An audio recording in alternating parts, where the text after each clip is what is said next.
For the next 10 minutes, I'd like to describe to you the current status of global reimbursement for focused ultrasound-based procedures.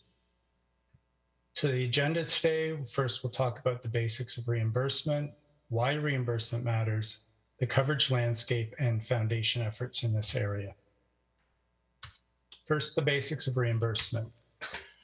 This is clearly not just the basics of reimbursement. In fact, this is the sum total of all pathways for reimbursement.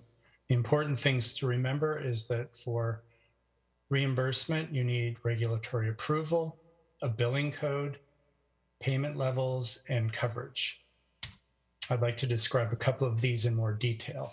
A coverage is when an insurer, or either government or private, has agreed to pay for the procedure. The payment rate is the amount the treatment site and treating physician will be reimbursed if the procedure is covered. So why does reimbursement matter? Without sufficiently broad coverage, patients must pay out of pocket and or travel long distances to get their treatments, which is cost prohibitive for most of them. Without a sufficient payment rate, the procedural cost to a facility of performing the procedure is outweighed by the payment rate, and as a result, facilities can, and in the past have, refused service. And without proven success in coverage and payment rates, the innovation of new devices or modalities is stifled.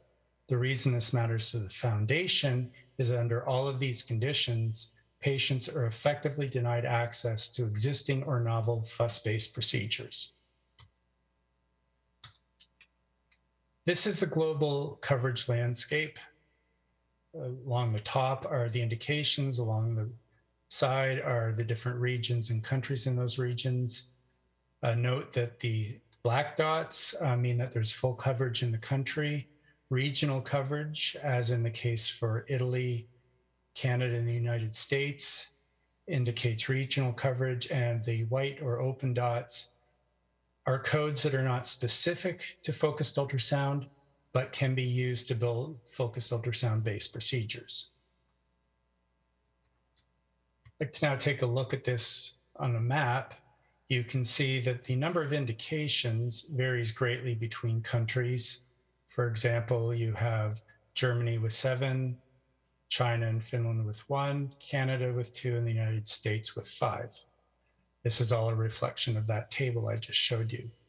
I think what's more interesting is if you look at those indications that are approved but not covered, paints a very different picture.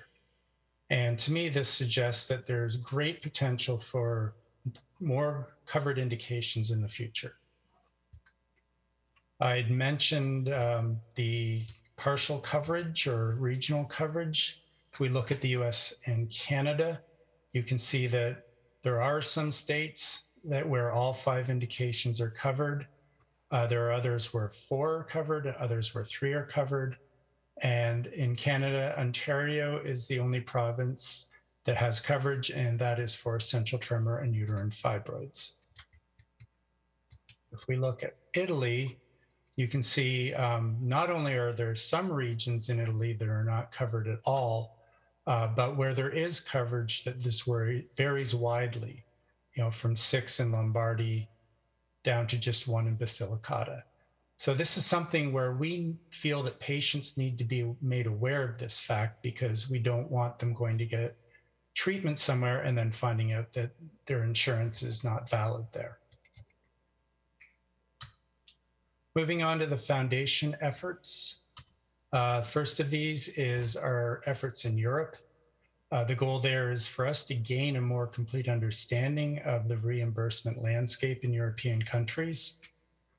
Outcomes of this is that we've received detailed reports on the reimbursement of focused ultrasound-based procedures, some of these including billing codes and payment rates for Germany, Italy, United Kingdom.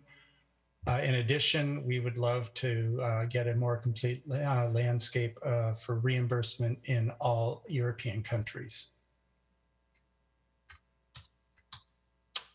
Our other efforts are in awareness and net reimbursement. The goal is to create a greater awareness of the reimbursement process in the US and to help treatment sites better understand how their payment rates compare to their internal cost of performing the procedures and to compare these against the standards of care. The outcomes measured against this in August 2021, Mark Carroll presented the webinar Pathway to Getting Paid for a New Medical Technology in the US. This had 69 live views and 422 online views. In addition, he's created the cost of care calculator. That will be the next presentation. I hope you stay tuned for that. On the advocacy front, our goal is to improve coverage and payment rates for FUS-based procedures in the US. One of the outcomes is that we submitted comment letters offering views on the proposed CMS pathway to reduce the lag time between FDA approval and Medicare coverage. Many people aren't aware of the fact that this gap is currently about 4 years and leads to what we call the valley of death for a lot of new companies. We've also submitted comment letters proposing increases in the payment levels for prostate HIFU. This change was made recently by the US Center for Medicare and Medicaid Services in their notice of proposed rulemaking, and we hope this is reflected in their notice of final rulemaking. We've also undertaken robust advocacy efforts with our partners G2G and the Medical Imaging Technology Alliance to build champions in Congress and in the VA to support enhanced coverage of FUS for prostate cancer, uterine fibroids, essential tremor, and Parkinson's disease in veterans. We also have the webinar series, which is the Reimbursement Strategy Program. The goal is to show US-based treatment sites how to better align their internal costs of performing FUS procedures with future Medicare payment rates. Currently, the payment rate does not cover the average internal cost of performing the procedure, so our goal is to improve these payment rates. We're working in close collaboration with Dobson DeVanzo, a health economics and policy firm that's based in Northern Virginia. The outcome of this is that the mean cost values for billing codes in the program have increased 53% since the program began in 2019.